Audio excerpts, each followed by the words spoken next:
वही इंसान है जो अपने घर की इज्जत के खातिर अपने अपनी खुद की बेटी को लाल दुल्हन को सौंपना चाहते थे।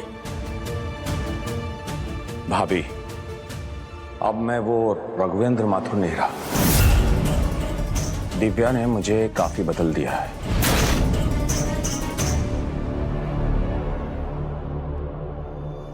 पापा जी, हम जानते हैं आपने प्रेम और हमारी सारी बातें सुन ली, पर अब आप क्या सोच रहे हैं? मेरी सोच तुमसे छुपी नहीं है दिव्या।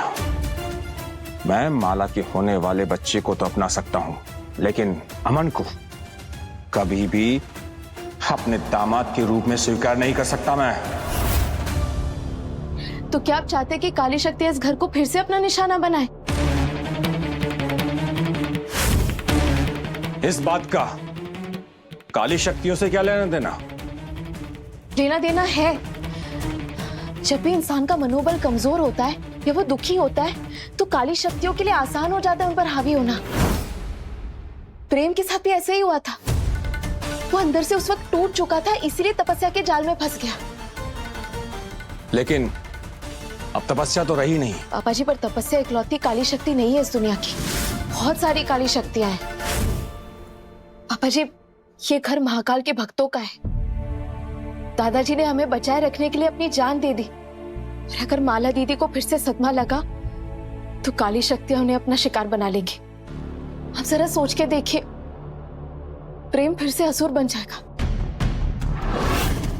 दादाजी की कुर्बानी व्यर्थ हो जाएगी और माला दीदी फिर से अपने पुराने मानसिक संतुलन में चली जाएगी। आप नहीं चाहते ना ऐसा हो? अगर ऐसा हुआ तो क्या आप खुद से नजरें मिला पाएंगे? क्या आप अपने आप को माफ कर पाएंगे? तो ठीक है, बुला लो उस अमन को। 2 बार मैं अपने हाथों से अपने बच्चों की जिंदगी खत्म करने वाला था। अब वो हिम्मत बाकी नहीं रही मुझ में। मैं अपने बच्चों की खुशी और उनके अरमानों का गला नहीं घोट सकता, कभी नहीं। और अगर वो ड्राइवर का बेटा घर में आ गया ना, तो हमारी तो भाभी, अमन ड्राइवर का बेटा नहीं है, माला का पति है, मेरा दामाद है। अगर अमन इस घर में आएगा तो मैं खुद उसका स्वागत करूंगा।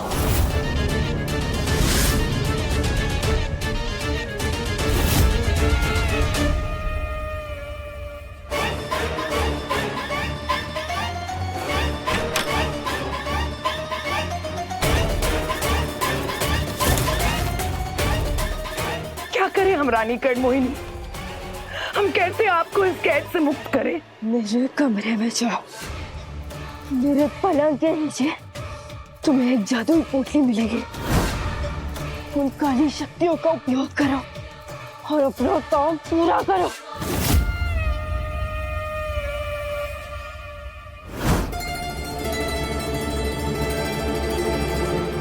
अमन, माला,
एम्बुलेंस को कॉल कर।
डॉक्टर साहिबा,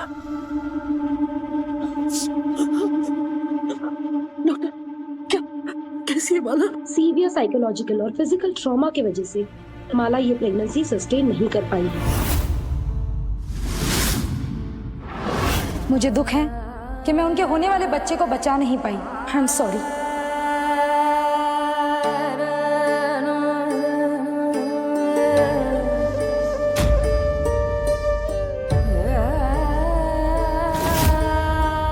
ऐसा नहीं हो सकता।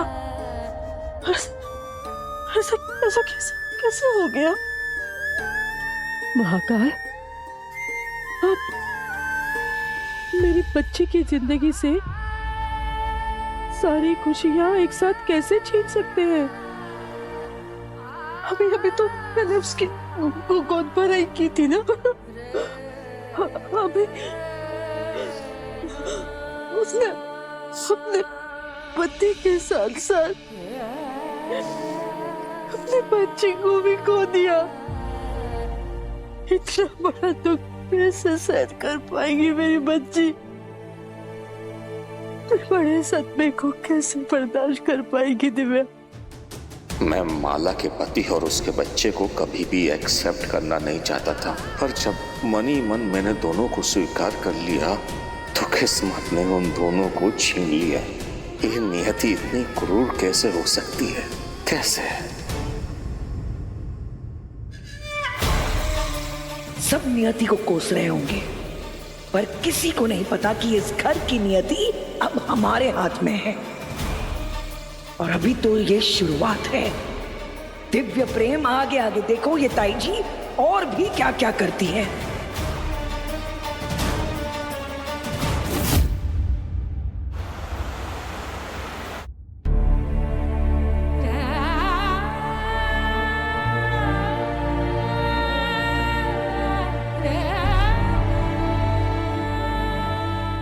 माला,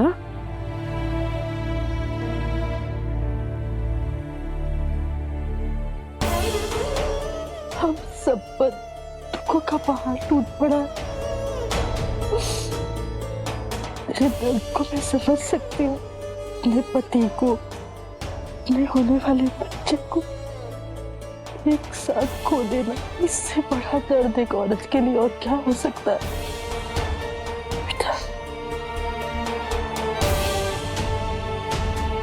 माला, तू कुछ बोल क्यों नहीं रही है बेटा? हाँ, कुछ तो बोल। तेरी आंखों में एक आंसू भी नहीं है बेटा। ऐसे अपने दर्द को अंदर छुपाएगी तो दर्द और बढ़ता जाएगा। माँ हो तेरी, मुझसे तो बात करके अपने दिल का दर्द हल्का कर दे बच्चा। कुछ तो बोल बेटा, बात कर मुझसे।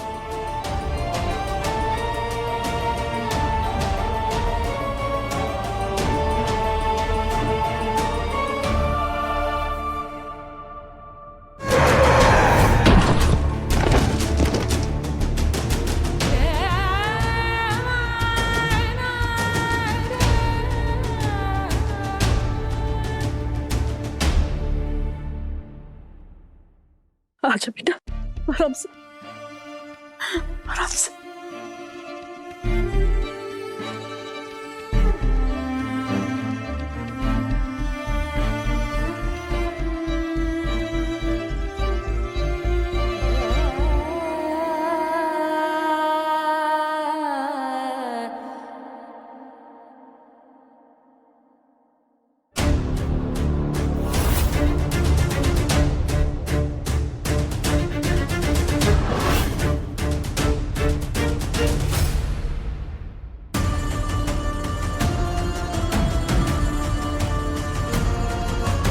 यहाँ क्यों बैठी हुई हो?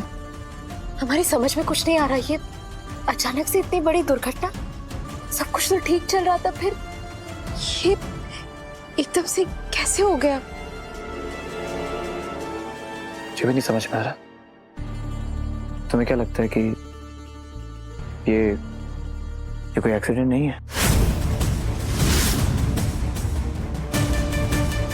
नहीं, मतलब हम अभी तक किसी नतीजे पर पहुंचे नहीं है और हमारे पास कोई सबूत भी नहीं है ये बात साबित करने का, पर हमें समझ में नहीं आ रहा कि जब सब कुछ एकदम ठीक हो रहा था, जब सब लोग खुश थे, एकदम से ये दुर्घटना कैसे हो सकती है? और ये मामूली सड़क है, एक मोहल्ले की गली है, इतनी तेजी से गाड़ी कौन चलाता है? कहीं किसी ने, कहीं पापा ने तो ये नहीं प्रेम, पापा नहीं हो सकते। उनकी आंखों में हमने सच्चाई और पश्चाताप देखा है। ये जरूर कोई ऐसा इंसान है जो हमारी खुशी बर्दाश्त नहीं कर पा रहा है, जो चाहता ही नहीं कि हमारा परिवार मुसीबतों से बाहर आए कभी। पर कौन? क्या लगता है कौन ऐसा कर सकता है? कौन? पुलिस। यस मिस्टर प्रेम माथुर, हम लोग अपनी तरफ से कोशिश कर रहे हैं लेकिन उस गाड़ी को ट्रेस नहीं कर पा रहे हैं। आप एक बार पुलिस स्टेशन आ जाइए। जी ठीक। क्या हुआ? पुलिस का फोन आया था, मिलने बुलाया है। प्रेम, हमें पता नहीं क्यों ऐसा लग रहा है कि ये किसी बाहर वाले का काम नहीं है। ये कोई ऐसा इंसान है जो हमें अच्छे से जानता है, जो हमारे परिवार को जानता है। कहीं ऐसा तो नहीं कि कोई हमारे परिवार में से?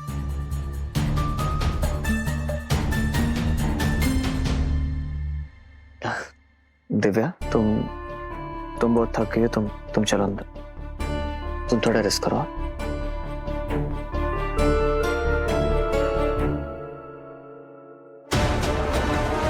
प्रेम, हम जानते हैं कि किसी अपने पर शक करना बहुत मुश्किल है, हमें भी भरोसा नहीं हो रहा, पर अगर हमारी स्वर्ण मोहिनी की शक्तियां हमें ये एहसास करवा रही है तो कुछ तो सच्चाई होगी, और हम उस सच का पता लगा कर रहेंगे। हम ये पता लगा कर रहेंगे कि आखिर कौन है माला दीदी के पति और उनके होने वाले बच्चे का कातिल। चल।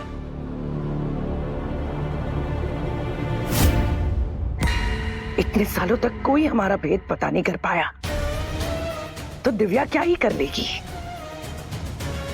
वो कितनी भी कोशिश कर ले, उसे कोई सबूत नहीं मिलने वाला। अब तो खेल शुरू हुआ है। माला का पति खत्म। अच्छा ही हुआ उसके बच्चे ने जालिम दुनिया का चेहरा नहीं देखा। माला अब वो पूरी तरह से टूट चुकी है, बिल्कुल सुन पड़ चुकी है। यही सही समय है उसके दिल में नफरत का जहर भरने का। एक बार उसका दिलो दिमाग नकारात्मक ऊर्जा से भर गया, उसकी यही कमजोरी मेरा सबसे बड़ा हथियार बनेगी, क्योंकि उसके यही दुख और दर्द के सहारे मैं निकल सकती हूँ इस कैद से।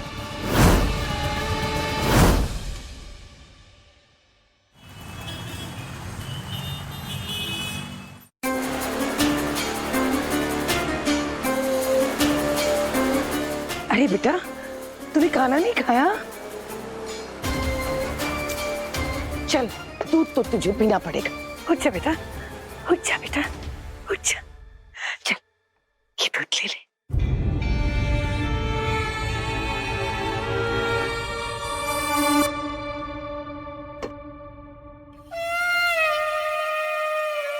तेरे दुख ने तो हमें पूरी तरह से तोड़ दिया है बेटा। तेरी गोद भराई में ये सारे तोहफे समेटते समेटते ना हमारे तो रूह ही कांप गई। देख, सब लोगों ने तेरे होने वाले बच्चे के लिए कितने सुंदर तोहफे लाए बेटा। तुझे ये देख, ये देख, देख ना।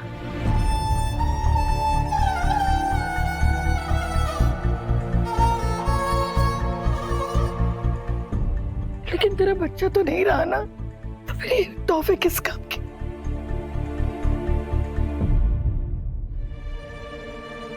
नहीं, मेरा बच्चा अमन। जिसने भी ये सब कुछ किया ना, बड़ी सोच समझ के किया, पूरी योजना के साथ किया, क्योंकि उसको पता था कि अगर वो तेरे पति को मार देगा ना तो तेरा बच्चा भी नहीं रहेगा। इसलिए उसने तेरे आंखों के सामने तेरे पति को मार दिया।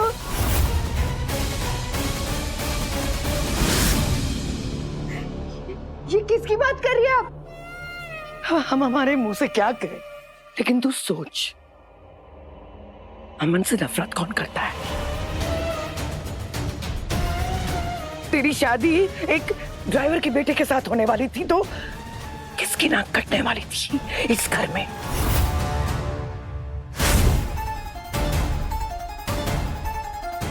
तेरे बेटे का और तेरे पति का सबसे बड़ा दुश्मन कौन है? सोच। पापा,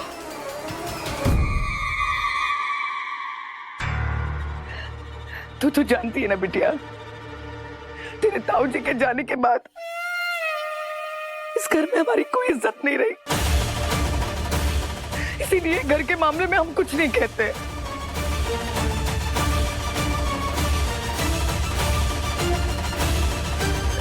लेकिन तेरा ये दुख देखने के बाद में हम चुप नहीं रह पा रहे। पापा ने तो मेरी गोद पर रहने की इजाजत दे दी थी। तू अब तक तेरे पापा को नहीं पहचान पाई ना बेटा। हाथी के खाने के दांत अलग होते और दिखाने के अलग। हमारे बिट्टू तक को इस घर का नौकर समझते हैं वो। फिर उनको कैसे बर्दाश्त होता कि एक ड्राइवर का बेटा उनके प्रॉपर्टी का हिस्सेदार बने।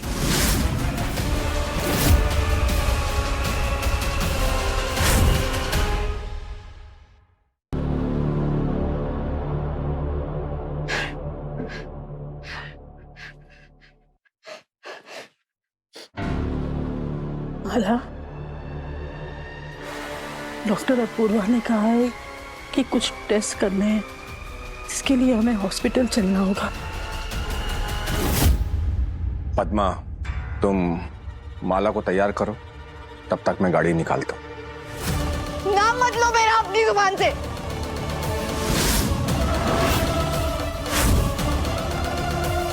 माँ, इस आदमी को कहो मुझसे दूर है। माला, वो पापा है तुम्हारे, कैसी बातें कर रही हो? नहीं, हत्यारे है वो। उन्होंने मेरे पति और मेरे होने वाले बच्चे दोनों को मार डाला है।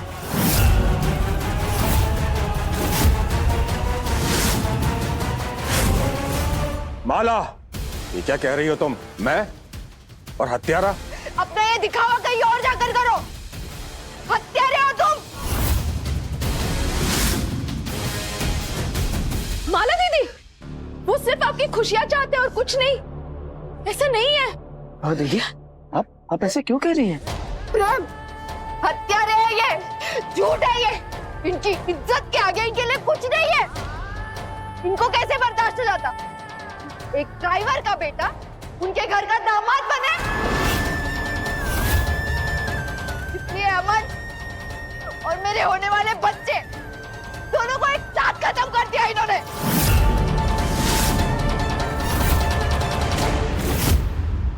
नहीं नहीं माला, यह सच है कि शुरुआत में मुझे यह रिश्ता मंजूर नहीं था, मैं खुश नहीं था इस रिश्ते से। यह भी सच है कि अतीत में मैंने बहुत सी गलतियां की हैं, पर बाद में सब कुछ बदल गया।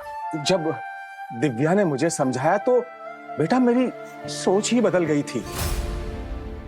एक हत्यारा कभी नहीं बदल सकता। अगर आपको मेरे और अमन से इतनी नफरत थी तो मैं अमन और अपने बच्चे को लेकर कहीं दूर चले जाती। मुझे आपके प्रॉपर्टी, आपके पैसे, आपके जायदाद, हमें उनसे कुछ लेना देना नहीं था।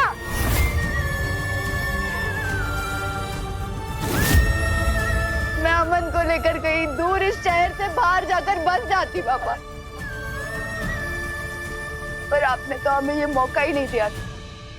पर अब तो मिल गई होगी ना आपको खुशी? हाँ, अब तो पड़ गई होगी आपके कलेजे में ठंडक।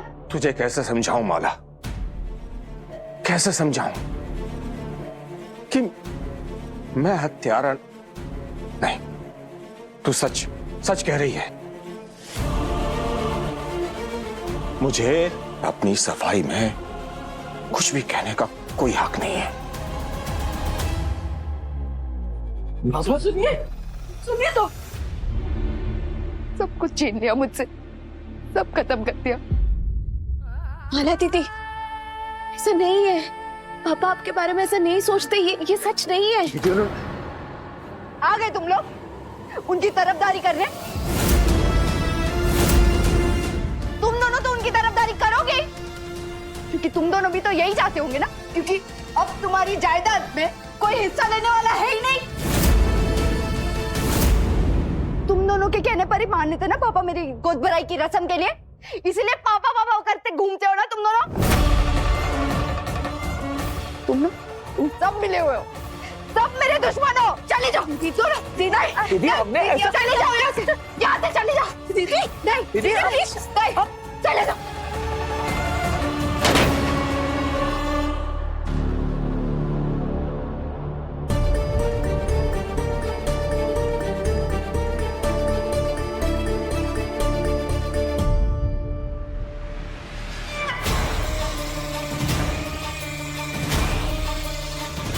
नफरत का बीज जो बोया है हमने माला के मन में, अब बस समय समय पर उसको खाद पानी देते रहना होगा, ताकि सही वक्त आने पर हम मनचाही फसल काट सके।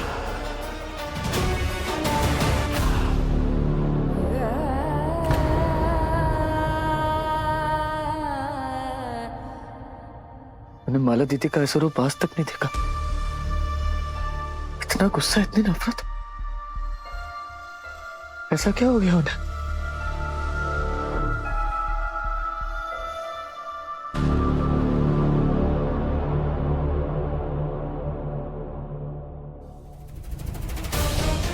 माला दीदी कहीं किसी काली शक्ति के प्रभाव में तो नहीं?